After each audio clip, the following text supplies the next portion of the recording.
When I was 14, I first had the experience of what I call now inspirational writing. It's really thought. It's all mental. You don't hear any voices, and no one's moving your hand. Spirit's not moving your hand across the page, but it's all mentally inspired.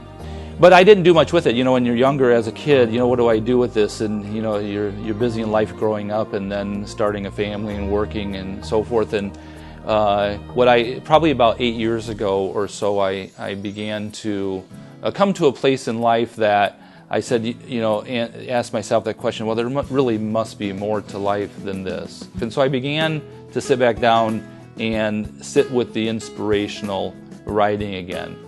And through really a lot of prayer, I mean, I prayed really hard over a long period of time to ask God to say, you know, make me an instrument, a clear instrument of your teachings, spiritual teachings and healing for others to benefit from. And then about 6 years ago, it was probably all of a sudden, at one particular time I was sitting, all at once, I was given the entire outline of what now is the Seven Victories of the Divine Child.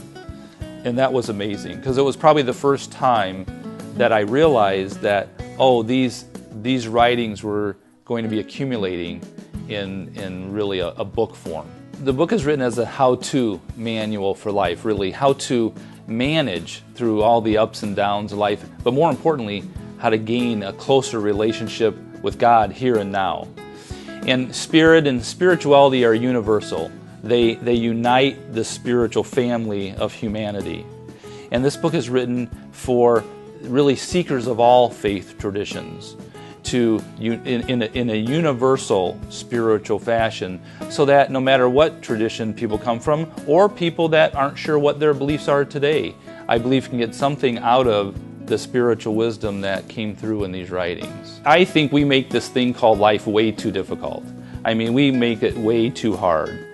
And having said that, I'm very conscious and personally experience it that we all have a lot of responsibilities and roles, or maybe hats we play in life every day. In one of the sections on self-mastery, there is a great learning in there. There's 5 steps of self-mastery that are shared in the book. And one of the steps is talking about how we see life through a larger lens, an eternal lens. And when that teaching came through, that really was quite powerful for me, because it helped me take the blinders of life on and look at things from almost having a wider angle lens. And I was able to really see things in life and process them in a different way, and things that I probably would have viewed as a setback or challenge in the past. So I believe this perspective gained through the careful study of these teachings really has the opportunity to produce some life-changing effects in people's lives.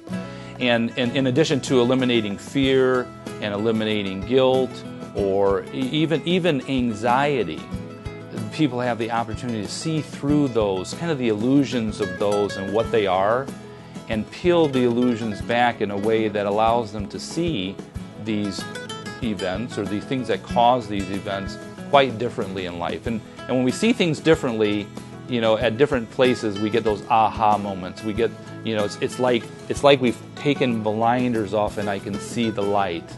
And I think the book is really full of opportunities for people at different stages of life and different levels of their spiritual growth to be able to benefit from.